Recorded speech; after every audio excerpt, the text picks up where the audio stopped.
എന്റെ അകത്തളം നശിപ്പിച്ച ആളുകൾ തന്നെയാണ്. അതുകൊണ്ട് തന്നെ ഇക്കാര്യത്തിൽ അത് ഈ ഒരു കുടുംബത്തിലുള്ള അല്ലെങ്കിൽ ഒരു വളരെ വേണ്ടപ്പെട്ട ആളുകൾ തമ്മിലുള്ള പോരാട്ടത്തിന്റെ ലെവലിലേക്ക് കാര്യങ്ങൾ എത്തുമ്പോൾ, അല്ലെങ്കിൽ ശത്രുപക്ഷത്തു നിന്ന് ഒരാളെ തനിക്ക് കിട്ടുമ്പോൾ തീർച്ചയായും യുദ്ധത്തിൽ ചില സംഗതികൾ സംഭവിക്കും. ഇനി റൌഫിന്റെ വിശ്വാസ്യതയെ കുറിച്ച് അതിപ്പോ നമുക്ക് പറയാൻ പറ്റില്ല, കാരണം അത് കോടതിയിൽ വരേണ്ട ഒരു കാര്യമാണ്, തെളിയിക്കപ്പെടുന്ന കാര്യമാണ്. നേരത്തെ പല ചാനലുകളിൽ റൌഫ് തന്നെ പണം കൊടുത്താൽ മാറാമെന്ന് പറയുന്നു. എനിക്കറിയില്ല, ഞാൻ റൌഫിന്റെ വിശ്വാസ്യതയ്ക്ക് സർട്ടിഫിക്കറ്റ് കൊടുക്കുന്ന ഒരാളല്ല. പക്ഷെ ഇതെല്ലാം തന്നെ കോടതിയുടെ മുമ്പിൽ വരട്ടെ. പക്ഷെ എന്തുകൊണ്ട് CBI അന്വേഷണം എന്ന ചോദ്യത്തിന് കൂടി ഒരു കാര്യം പറയണം. CBI അന്വേഷിക്കണതിന് അച്യുതാനന്ദൻ പറഞ്ഞ ഒരു ന്യായം, തീർച്ചയായും ഞാൻ നിശ്ചയിച്ചൊരു സമിതിയുണ്ട്, അദ്ദേഹം നിശ്ചയിച്ച ഇത് അന്വേഷിക്കാൻ പറ്റിയ ഒരു സമിതിയുണ്ട്. ആ സമിതി ഇപ്പോൾ ഭരണം മാറിയപ്പോൾ അവരുടെ നിയന്ത്രണം മാറി. അതുകൊണ്ട് സംസ്ഥാന സർക്കാർ അന്വേഷിച്ചാൽ അത് പൂർത്തിയാവില്ല എന്ന ഇത് വെച്ചിട്ടാണ്. ഞാൻ മടങ്ങിയെത്താം അങ്ങയിലേക്ക്. ശ്രീ അബ്ദുറഹ്മാൻ രണ്ടത്താണി, ഒരുപക്ഷെ ഈ വിഷയത്തിൽ VS പറയുന്ന ഒരു ന്യായമുണ്ട്. ഈ ഭരണം മാറിയത് കൊണ്ട് ആ വിഷയത്തിൽ വളരെ കൃത്യമായ അന്വേഷണം നടക്കാൻ സാധ്യതയില്ല, അതുകൊണ്ടൊരു CBI അന്വേഷണം ആവശ്യപ്പെടുന്നു എന്നാണ് അദ്ദേഹം പറയുന്നത്. വളരെ കൃത്യമായി മറ്റു തെറ്റിദ്ധരിപ്പിക്കുകയാണ്. കാരണം അദ്ദേഹം തന്നെ നിയോഗിച്ച ADGPയുടെ നേതൃത്വത്തിലുള്ള ഒരു ടീമാണ് ഈ കാര്യം അന്വേഷിച്ചുകൊണ്ടിരിക്കുന്നത്. ഈ മുതിർന്ന പോലീസ് ഉദ്യോഗസ്ഥന്മാരെ വിവിധ ഘട്ടങ്ങളിൽ സ്ഥലം മാറ്റുന്നു എന്നതുകൊണ്ട് ഈ അന്വേഷിക്കുന്ന ടീമിനെ ഒരിക്കലും സ്ഥലം മാറ്റുന്നില്ല. വെറുതെ ഇത്തരം ആരോപണം ഉന്നയിച്ച് ജനങ്ങൾക്കിടയിൽ തെറ്റിദ്ധാരണ സൃഷ്ടിക്കുകയാണ്. അച്യുതാനന്ദന്റെ ഏറ്റവും ഗുരുതരമായ വിഷയം എന്ന് പറയുന്നത് അദ്ദേഹം ഇന്ന് പൊതുസമൂഹത്തിൽ ഒറ്റപ്പെട്ടു നിൽക്കുകയാണ്. അദ്ദേഹത്തിനെതിരെ മകനുമായി ബന്ധപ്പെട്ടുകൊണ്ട് ഗുരുതരമായ ഒരുപാട് ആരോപണങ്ങൾ വന്നു കഴിഞ്ഞു. ഒരു ബന്ധുവിന് വേണ്ടി അദ്ദേഹം കാസർഗോഡ് പട്ടാളക്കാർക്ക് ലഭിക്കേണ്ട ഭൂമി, ഏക്കർ കണക്കിന്റെ റവന്യൂ ഭൂമി തട്ടിയെടുത്തതുമായി ബന്ധപ്പെട്ടുകൊണ്ടുള്ള ഒരു കേസ് നിലനിൽക്കുന്നു, കൊട്ടാര സദൃശ്യമായ വീടുള്ള ഒരാൾക്ക് വേണ്ടി. അതുപോലെ തന്നെ ഒരുപാട് ICT അക്കാദമിയിൽ സ്വന്തം മകനെ ഡയറക്ടറാക്കാൻ വേണ്ടി അദ്ദേഹം പാടുപെട്ടത് നിയമസഭയിൽ വരെ ഉയർന്നു വന്ന വിഷയങ്ങളാണ്. അതുപോലെ തന്നെ ഫിനിഷിംഗ് സ്കൂളുമായി ബന്ധപ്പെട്ട് IHRD ഡയറക്ടറുമായി ബന്ധപ്പെട്ട് സ്പേസ് എന്ന് പറയുന്ന ഒരു സ്വകാര്യ സ്ഥാപനത്തിന് 5.5 കോടിയോളം രൂപ വഴിവിട്ട് കൊടുത്തു എന്ന ആരോപണം, അങ്ങനെ ഗുരുതരമായി ഒട്ടേറെ ആരോപണങ്ങൾ ഇദ്ദേഹത്തിനെതിരെ ശക്തമായി വന്നുകൊണ്ടിരിക്കുന്നു. ഇന്ന് മാത്രമല്ല, സന്തോഷ് മാധവൻ എന്ന് പറയുന്ന വ്യക്തി അടുത്ത കാലത്ത് 1 ലക്ഷം രൂപ അരുൺകുമാർ കോഴ വാങ്ങി എന്ന് പറയുന്ന ആരോപണം.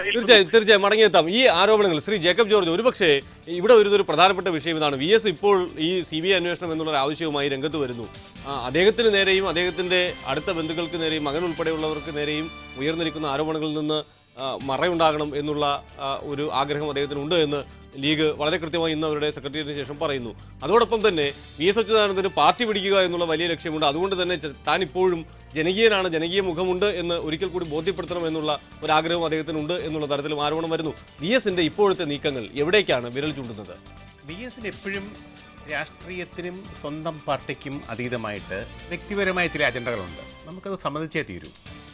പക്ഷെ അദ്ദേഹം ഇപ്പോൾ PK കുഞ്ഞാലിക്കുട്ടി കേസ് CBIക്ക് വിടണം എന്നാവശ്യപ്പെടുമ്പോൾ ഒരു വശത്ത് അദ്ദേഹം കേരള സമൂഹത്തോട് ചില ബാധ്യതകൾ അദ്ദേഹം തന്നെ ഉണ്ടാക്കി വെച്ചിട്ടുണ്ട്. ആ ബാധ്യത നിറവേറ്റാൻ ഈ ആവശ്യം അദ്ദേഹത്തിന് ആവശ്യമാണ്. പക്ഷേ രണ്ടാമതൊരു ഡയമെൻഷൻ അതിനുള്ളത് ആക്രമണങ്ങളിൽ ശ്രദ്ധ ഊന്നുന്ന ആളാണ്. ചില വ്യക്തികളെ അദ്ദേഹം കാലാകാലങ്ങളിൽ ടാർഗറ്റ് ചെയ്യും, ഉന്നം വെക്കും. എന്നിട്ട് അവർക്ക് നേരെ അവർ സ്വന്തം പാർട്ടിക്കുള്ളവരിലായാലും ഉണ്ട്, മറ്റു പാർട്ടികളിലുള്ളവരുണ്ട്, പ്രതിപക്ഷത്ത് അദ്ദേഹത്തിൻ്റെ എതിർച്ചേരിലുള്ളവരുണ്ട്. സ്വന്തം പാർട്ടിയിൽ അദ്ദേഹം പിണറായിക്കെതിരെ ശക്തമായ ആക്രമണം നടത്തിയിട്ടുണ്ട് കാലാകാലങ്ങളിൽ. ഇപ്പോൾ അദ്ദേഹം കുഞ്ഞാലിക്കുട്ടിക്കെതിരെ അതിനകത്ത് വ്യക്തിപരമായി ഞാൻ മുമ്പേ പറഞ്ഞതുപോലെയുള്ള ചില ലക്ഷ്യങ്ങളും ചില അജണ്ടകളും ഇല്ലേ എന്ന് സംശയിക്കേണ്ടിയിരിക്കുന്നു. അങ്ങനെ ശ്രീ CR നീലകണ്ഠൻ, അങ്ങനെ സംശയിച്ചാൽ അതിനെ തെറ്റു പറയാനാകുമോ? അങ്ങനെ വ്യക്തിപരമായ ചില അജണ്ടകൾ ഉണ്ട് എന്ന് ഞാൻ നേരത്തെ ചോദിച്ചതും അതാണ്. VSനെ പോലുള്ള ഇത്രയും പരിണതപ്രജ്ഞനായ ഒരു നേതാവിൽ നിന്ന് പ്രതീക്ഷിക്കാവുന്ന കാര്യങ്ങളാണോ ഇത് എന്നുള്ള സംശയം ഉണ്ടാകുന്നത് അവിടെയാണ്. അല്ല, തീർച്ചയായും വ്യക്തിപരമായ അജണ്ട എല്ലാവർക്കും ഉണ്ട് എന്ന് തന്നെയാണ് ഞാൻ കരുതുന്നത്. വ്യക്തിപരം എന്ന് പറഞ്ഞാൽ തന്റെ ചില രാഷ്ട്രീയ നിലപാടുകളുമായി ബന്ധപ്പെട്ടതും വ്യക്തിപരമാണ്. VSനെ സംബന്ധിച്ചിടത്തോളം പലപ്പോഴും നമ്മൾ ചർച്ച ചെയ്തിട്ടുള്ള ഒരു കാര്യമാണ്. VSന് പാർട്ടിക്കകത്ത് തന്നെ, ഇപ്പൊ നേരത്തെ ഇവരൊക്കെ സൂചിപ്പിച്ചതുപോലെ പാർട്ടിക്കകത്ത് തന്നെ നിലനിൽക്കാൻ ചിലപ്പോൾ വ്യക്തിപരമായി ചില അജണ്ടകൾ, ചില രാഷ്ട്രീയ അജണ്ടകൾ എടുക്കേണ്ടി വരും എന്നുള്ളത് അത് VSന്റെ വ്യക്തി ജീവിതവും രാഷ്ട്രീയ ജീവിതവും തമ്മിലുള്ള ഒരു ബന്ധത്തിന്റെ പ്രശ്നം കൂടിയാണ്. കാരണം ചില കാര്യങ്ങൾ ഉന്നയിച്ചുകൊണ്ട് ഇപ്പോൾ PK കുഞ്ഞാലിക്കുട്ടിക്കെതിരെയുള്ള ആരോപണം തന്നെ യഥാർത്ഥത്തിൽ VS ഒരുപക്ഷെ കുഞ്ഞാലിക്കുട്ടിക്കെതിരെ എന്നതിനേക്കാൾ അത് പാർട്ടിയിലെ ഔദ്യോഗിക വിഭാഗത്തിനെതിരെ കൂടി ഉയർത്തുന്നൊരു ചോദ്യമാണ്. അതാണ് പ്രധാന പ്രശ്നം. അപ്പൊ ആ അർത്ഥത്തിൽ പാർട്ടിക്കകത്തുള്ള മേൽക്കോയ്മ കിട്ടാൻ VS അച്യുതാനന്ദൻ ശ്രമിക്കുന്നുവെങ്കിൽ അതിലിപ്പോ നമുക്ക് അങ്ങനെ ഒരർത്ഥത്തിൽ തെറ്റു പറയാൻ പറ്റില്ല. പക്ഷെ അതിലുള്ള ഒരു പ്രശ്നം എന്താ വെച്ചാൽ ഈ പറഞ്ഞതുപോലെ നേരത്തെ പറഞ്ഞതുപോലെ വ്യക്തിപരമായി വിക്ടിമൈസ് ചെയ്യുന്നത്. ഇപ്പൊ ബാലകൃഷ്ണ പിള്ളയുടെ ഒരു വളരെ പ്രധാനപ്പെട്ട ഒരു ഉദാഹരണമുണ്ട്. അത് വ്യക്തിപരമായ വിക്ടിമൈസേഷൻ ആണെന്ന് ഞാൻ വിചാരിക്കുന്നില്ല. കാരണം ബാലകൃഷ്ണ പിള്ളയ്ക്കെതിരെ സുപ്രീം കോടതി ആണ് അവസാനം കേസ് വിധിച്ചത്. സുപ്രീം കോടതി കേസ് വിധിച്ചതിന് വി എസ് അച്യുതാനന്ദനാണോ ഉത്തരവാദി എന്ന് ചോദിച്ചാൽ നമുക്ക് എങ്ങനെയാണ് പറയാൻ പറ്റുക? അപ്പൊ ഞാൻ പറഞ്ഞത് വി എസ് അച്യുതാനന്ദൻ ഒരു പക്ഷേ കേസ് തുടർന്ന് പോകുന്നുണ്ടാവാം. അത് തുടർന്ന് പോകണമല്ലോ.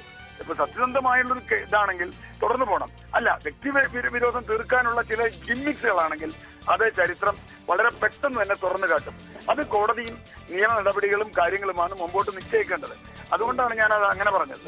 ശ്രീ ജേക്കബ് ജോർജ്, അതാണ് ഈ വ്യക്തിപരമായ ഗിമ്മിക്സ് ആണെങ്കിൽ അത് ചരിത്രം തുറന്നു കാട്ടുമെന്നുള്ള അഭിപ്രായക്കാരനാണ് ശ്രീ CR നീലകണ്ഠൻ. പക്ഷേ വി എസ് അച്യുതാനന്ദൻ ഇപ്പോൾ കാട്ടിക്കൊണ്ടിരിക്കുന്നതൊക്കെ ഏത് ഗണത്തിൽപ്പെടുത്താവുന്ന ഗിമ്മിക്സുകളാണെന്നുള്ളതാണ് സംശയത്തിൽ. ശ്രീ CR നീലകണ്ഠൻ ചൂണ്ടിക്കാണിച്ച ബാലകൃഷ്ണപിള്ള വിഷയം നമുക്കറിയാം. CR നീലകണ്ഠൻ പറഞ്ഞതുപോലെ തന്നെ വി എസ് അച്യുതാനന്ദന് അതിന് വ്യക്തിപരമായ ചില താല്പര്യം ഉണ്ടായിരുന്നു. അതായത് ബാലകൃഷ്ണപിള്ളയെ കൊടുക്കുക. സ്വാഭാവികമായിട്ടും അദ്ദേഹം വ്യക്തിപരമായിട്ട് നേടിയൊരു വിജയം തന്നെയാണ്. CPM ഒന്നും അതിനോട് യോജിച്ചു എന്ന് എനിക്ക് പറയാൻ പറ്റില്ല. സുപ്രീം കോടതി കേസ് അവസാനം സുപ്രീം കോടതിയാണ് വിധിച്ചത്. പക്ഷേ ഒരു കാര്യമുണ്ട്, VS-ഓ ഒരുപക്ഷെ നീലകണ്ഠനോ മറന്നുപോകുന്ന ഒരു കാര്യം, നമ്മൾ ഒരു കേസിൽ ഒരു ആളെ ശിക്ഷിച്ചാൽ അദ്ദേഹം ചെയ്ത കുറ്റം, അദ്ദേഹത്തിന് കിട്ടിയ ശിക്ഷ, പക്ഷേ കുറ്റവാളിക്ക് പിന്നീട് ചില മനുഷ്യാവകാശങ്ങളുണ്ട്. കുറ്റവാളിയുടെ മനുഷ്യാവകാശങ്ങൾ നമ്മൾ ആരും മറന്നുകൂടാ. ഞാൻ ബാലകൃഷ്ണപിള്ളയെ ഞാൻ പത്രപ്രവർത്തകർ നിശിതമായി വിമർശിച്ചിട്ടുള്ള ആളാണ്. നല്ല ലേഖനങ്ങൾ അദ്ദേഹത്തിനെതിരെ അദ്ദേഹം അനുകൂലമായിട്ട് എഴുതിയിട്ടുണ്ട്. പക്ഷേ ഒരു കാരണവശാലും അദ്ദേഹം ശിക്ഷിക്കപ്പെട്ടതിന് ശേഷം ഒരു വരി പോലും ബാലകൃഷ്ണപിള്ളയ്ക്കെതിരെ പറയാൻ ഞാൻ തയ്യാറായിട്ടില്ല. ഞാൻ ഒരു വേദിയും ഞാൻ ബാലകൃഷ്ണപിള്ളയ്ക്കെതിരെ ഒരു വാക്കെങ്കിലും പറയാൻ ഞാൻ ഉപയോഗിച്ചിട്ടില്ല. കാരണം അദ്ദേഹം ശിക്ഷിക്കപ്പെടുന്ന ഒരാളാണ്. ശിക്ഷിക്കപ്പെടുന്ന ഒരാളെ സമൂഹം അല്പം കരുതലോടുകൂടി കാണണം എന്നാണ് എൻ്റെ അഭിപ്രായം. അദ്ദേഹത്തിന് അനുകൂലമായ ചില മാനുഷിക വശങ്ങൾ നാം കാണേണ്ടതുണ്ട്. അതാണ് ഒരു പക്ഷേ VS കാണാതെ പോകുന്നത് എന്ന് ഞാൻ സംശയിക്കുന്നു. അതൊരു പക്ഷേ ഞാൻ കാണുന്ന VS കാണുന്ന കുറ്റപ്പാടാവാം. പക്ഷേ വേറൊരു കാര്യമുണ്ട്, VS-ൻ്റെ സമീപകാലം കഴിഞ്ഞ ദിവസം അദ്ദേഹം ദക്ഷിണാമൂർത്തിയെ കുറ്റം പറഞ്ഞ് സംസാരിച്ചു. എന്താണ് അമേരിക്കൻ സാമ്രാജ്യത്വം? ഒന്ന് ഓർക്കണം, VS അച്യുതാനന്ദൻ CPM-ൻ്റെ സംസ്ഥാന സെക്രട്ടറി ആയിരുന്നപ്പോഴാണ് EK നയനാർ കേരളത്തിൻ്റെ മുഖ്യമന്ത്രിയായിരുന്നു. EK നയനാർ അന്ന് വിദേശ നിക്ഷേപം തേടി പല രാജ്യങ്ങളിലും പോയ കൂട്ടത്തിൽ അമേരിക്കയിൽ പോയി.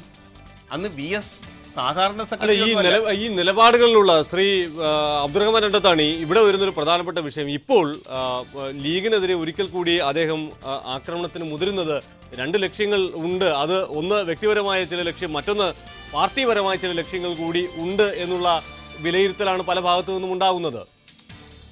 അത് തന്നെയാണ് ഞങ്ങൾ പറഞ്ഞത്. കാരണം അദ്ദേഹത്തെ സംബന്ധിച്ചിടത്തോളം അദ്ദേഹം വെറുതെ ചില പൂർവ്വ വൈരാഗ്യം വെക്കുന്നു എന്ന് മാത്രമേ ഉള്ളൂ. അതിനപ്പുറം അദ്ദേഹം പറയുന്നതിലൊന്നും ഒരു നേരവുമില്ല എന്ന് ഞാൻ പറഞ്ഞത് കൊണ്ടാണ് അദ്ദേഹം CBI അന്വേഷണം ആവശ്യപ്പെടുന്നത്. CBI അന്വേഷണം ഈ കേസിൽ ഒരിക്കലും ആവശ്യപ്പെട്ടതാണ് അജിത. സുപ്രീം കോടതി വരെ പോയതാണ്. ഇന്ന് മാത്രമല്ല, സഖാവ് അച്യുതാനന്ദൻ തന്നെ വെസ്റ്റ് ബേക്കറി കേസിന് സമാനമാണെന്ന് പറഞ്ഞ് കോടതിയെ സമീപിച്ചിട്ടുണ്ട്. എത്ര തവണ കോടതിയിൽ പോയതാണ്, എത്ര ജഡ്ജിമാർ, വളരെ പ്രശസ്തരായ ജഡ്ജിമാർ, ഈ ന്യായാധിപന്മാരൊക്കെ ഈ കേസിൽ ഒരു ഡസനിലധികം ന്യായാധിപന്മാർ നിരന്തരമായി വിജയിച്ച് തെറ്റാണ് എന്നാണ് വരേണ്ടത്.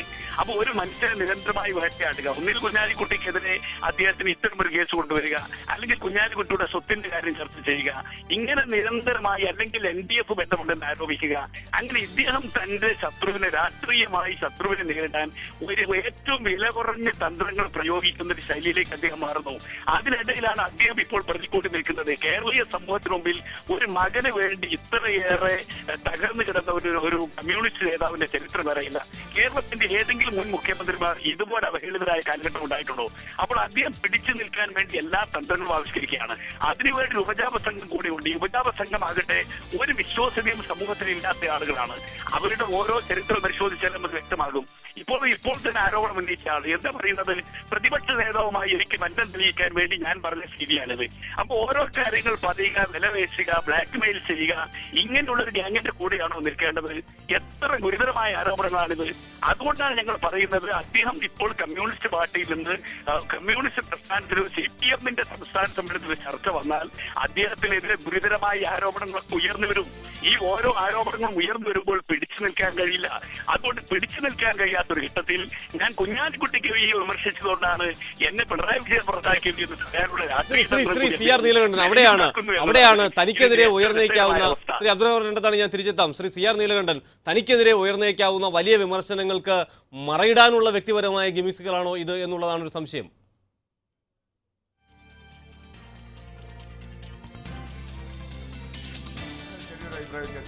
കാരണം എന്താ വെച്ചാൽ അച്യുതാനന്ദനും മകനും എതിരെ വിമർശനവും ആരോപണവും ഉയർന്നത് ഈ വളരെ അടുത്ത കാലത്താണ്. ഐസ്ക്രീം പാർലർ കേസിലോ ബാലകൃഷ്ണപിള്ള കേസിലോ അതുപോലെ അഴിമതിയുമായി ബന്ധപ്പെട്ട നിരവധി കേസുകളിലോ ലാവലിൻ കേസിലോ ഒക്കെ തന്നെ അച്യുതാനന്ദൻ നിലപാടെടുക്കുന്നത് വളരെ മുമ്പാണ്, വളരെ കാലമായിട്ടുള്ള നിലപാടാണ്. അതുകൊണ്ട് ഇപ്പോൾ അദ്ദേഹത്തിന് വൈരനിര്യാതന ബുദ്ധി എന്ന് അദ്ദേഹത്തിനെ പാർട്ടി തന്നെ വിമർശിച്ച ഒരാംഗിളിൽ നിന്ന് ഞാനതിനെ കാണുന്നതിന് തെറ്റ് പറയുന്നില്ല, കാരണം അത് ശരിയാവാം. പക്ഷേ ഈ മകനെതിരെയുള്ള ആരോപണം തീർച്ചയായും മകനെതിരെയുള്ള ആരോപണം അന്വേഷിക്കട്ടെ. നമ്മളിപ്പോൾ ആരും അച്യുതാനന്ദൻ്റെ മകൻ ശുദ്ധനാണെന്നോ അച്യുതാനന്ദൻ്റെ മകൻ തെറ്റ് ചെയ്തിട്ടില്ല എന്ന അഭിപ്രായം എനിക്കറിയില്ല, എനിക്ക് അദ്ദേഹത്തിന് അറിയില്ല. തീർച്ചയായും ഇപ്പോൾ നിയമസഭാ സമിതി അടക്കം അത് അന്വേഷിക്കുന്നുണ്ട്, വിജിലൻസ് അന്വേഷിക്കുന്നുണ്ട്, അന്വേഷിക്കട്ടെ. അന്വേഷണത്തിൽ അച്യുതാനന്ദൻ്റെ മകൻ കുറ്റക്കാരനാണെങ്കിൽ അച്യുതാനന്ദൻ അതിൽ പങ്കുണ്ടെങ്കിൽ തീർച്ചയായും അദ്ദേഹം ശിക്ഷിക്കപ്പെടണം എന്ന കാര്യത്തിൽ ഒരു തർക്കമില്ല. പക്ഷേ ഞാൻ പറയുന്നത് അച്യുതാനന്ദൻ്റെ മകനെതിരായ ആരോപണത്തിൽ നിന്ന് രക്ഷപ്പെടാനാണ് എന്ന് മാത്രം പറഞ്ഞാൽ കഴിഞ്ഞ 15 കൊല്ലമായി അബ്ദുറഹ്മാൻ രണ്ടത്താണിയൊക്കെ തന്നെ പറയുന്ന പോലെ 15 കൊല്ലമായി ഐസ്ക്രീം പാർലർ കേസിൽ അദ്ദേഹം എടുത്തിട്ടുള്ളൊരു താല്പര്യം, അത് ഞാൻ നേരത്തെ പറഞ്ഞത് കുഞ്ഞാലിക്കുട്ടിക്കെതിരെയാണോ അതോ പാർട്ടിക്കകത്ത ചില ആളുകൾക്കെതിരെയാണോ എന്നുള്ള തർക്കത്തിലേക്ക് നമുക്ക് കൊണ്ടുവരാം. പക്ഷേ അദ്ദേഹത്തിനതിൽ താല്പര്യമുള്ളത് തീർച്ചയായും മകനെതിരായ ആരോപണം എന്ന അർത്ഥം. പക്ഷേ അങ്ങയോട് തന്നെ ഒരു മറുചോദ്യം കൂടി ഉണ്ട്. ആ ഒരു താല്പര്യം ഈ സ്ത്രീ വിഷയവുമായി ബന്ധപ്പെട്ട എല്ലാ കാര്യങ്ങളിലും VS അതേ ആർജവത്തോടെ ചെയ്യുന്നുമില്ല.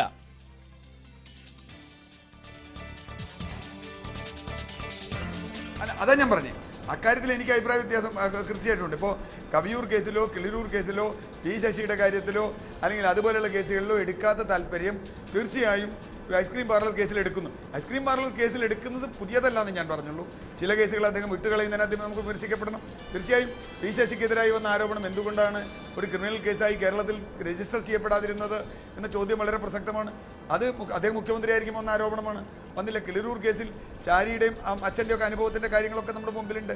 അപ്പോൾ തീർച്ചയായും ആ കേസുകൾ മുമ്പോട്ട് കൊണ്ടുപോകാൻ, ഐസ്ക്രീം പാർലർ കേസ് പോലും വേണ്ടത്ര മുമ്പോട്ട് കൊണ്ടുപോകാൻ അദ്ദേഹത്തിന് കഴിഞ്ഞില്ല എന്ന് വിമർശനം അംഗീകരിച്ചുകൊണ്ട് തന്നെ പറയട്ടെ, ഇക്കാര്യത്തിൽ അദ്ദേഹത്തിന് താല്പര്യം ഇപ്പോഴുണ്ടായതല്ല എന്ന് ഞാൻ പറയുന്നു.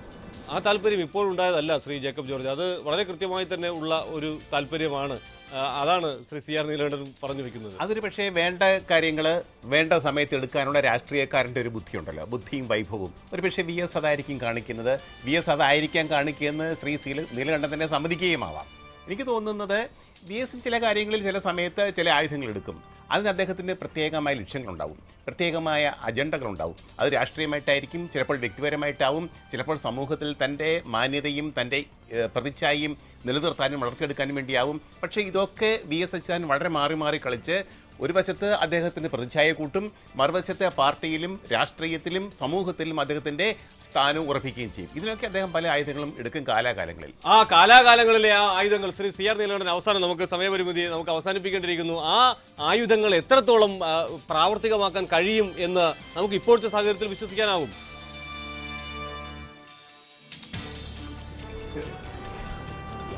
അല്ല, അതിപ്പോൾ പറയാൻ പറ്റില്ല. കാരണം ഇപ്പോൾ ഒരു ഉദാഹരണം, നിയമപരമായി ഈ കേസ് എങ്ങനെ പോകും എന്ന കാര്യത്തിൽ നമുക്ക് പറയാൻ പറ്റില്ല. നിയമപരമായി തന്നെ ഈ കേസിന് ഒരുപാട് പരിമിതികളുണ്ട്. കാരണം നേരത്തെ പറഞ്ഞതുപോലെ പല കോടതികളിൽ പോയതാണ്, എത്ര പേരെന്നറിയില്ല. പക്ഷേ ഇപ്പോൾ ഒരു ഉദാഹരണം, ഞാൻ വളരെ ഏറ്റവും എടുത്തൊരു ഉദാഹരണം പറയാം. എല്ലാവരും വിമർശിച്ച പത്മനാഭസ്വാമി ക്ഷേത്രത്തിൻ്റെ ഒരു വിഷയം അദ്ദേഹം എടുത്തിട്ടുണ്ട്. പാർട്ടിക്കകത്ത് പോലെ അദ്ദേഹത്തിന് പിന്തുണയില്ല. പക്ഷേ ഇപ്പം ഇന്നലെ അദ്ദേഹത്തിന് ഒരു ദൈവഭാഗ്യം പോലെ വീണ് കിട്ടുന്നു സുപ്രീം കോടതിയിൽ നിന്ന് ഒരു വിധി, ഒരു പരാമർശം. ഞാൻ പറഞ്ഞത് അച്യുതാനന്ദന് പലപ്പോഴും അങ്ങനെ ചില സംഭവങ്ങൾ ഉണ്ടായിട്ടുണ്ട് എന്നുകൂടി പരിഗണിക്കുമ്പോൾ തീർച്ചയായും ഇത് അദ്ദേഹത്തിന് ഗുണകരമാണോ ദോഷമാണോ അതൊക്കെ ചരിത്രമാണ് നിശ്ചയിക്കേണ്ടത്. കേസ് നിലനിൽക്കുന്നുണ്ട്. തീർച്ചയായും ചരിത്രം നിശ്ചയിക്കും. ഏറ്റവും ദൈവം സഹായിക്കുമെന്ന് നീലകണ്ഠൻ പറയുന്നത് മഹാ എന്തായാലും ആ ഒരു കൗതുകം ഈ ഒരു വിഷയത്തിൽ VS അച്യുതാനന്ദൻ പക്ഷേ സ്വാഭാവികമായി കേരളത്തിലെ രാഷ്ട്രീയ സമൂഹം കാണുന്നത് അദ്ദേഹം ഇപ്പോൾ എടുത്തുകൊണ്ടിരിക്കുന്ന നിലപാടുകൾ, അത് ഇത്ര വലിയ നിരാധന ബുദ്ധിയോടെ അദ്ദേഹം എടുത്തുകൊണ്ടിരിക്കുന്ന നിലപാടുകൾ ഏത് വാശിയുടെ അടിസ്ഥാനത്തിൽ, ഏത് വ്യക്തിപരമായ ഗിമിക്സിന്റെ അടിസ്ഥാനത്തിൽ എന്നുള്ളൊരു വലിയ സംശയം കേരള സമൂഹത്തിന്റെ മുന്നിൽ ഉയർന്നു തന്നെ നിൽക്കുകയാണ്. വളരെയധികം നന്ദി ശ്രീ CR നീലകണ്ഠനൊപ്പം ശ്രീ ജേക്കബ് ജോർജ്, ഒപ്പം ശ്രീ അബ്ദുറഹ്മാൻ രണ്ടത്താണി MLA ഈ ചർച്ചയിൽ ഞങ്ങളോടൊപ്പം സഹകരിച്ചതിന്. ന്യൂസ് ടുഡേ പൂർത്തിയാവുകയാണ്. മറ്റൊരു വിഷയമായി നാളെ കാണാം. ജയ് ഹിന്ദ്.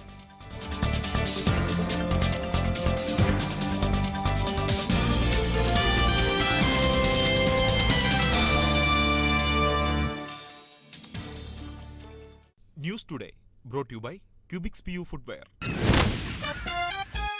പാദം ഏതായാലും പാതകം അത് ക്യൂബിക്സ് തന്നെ.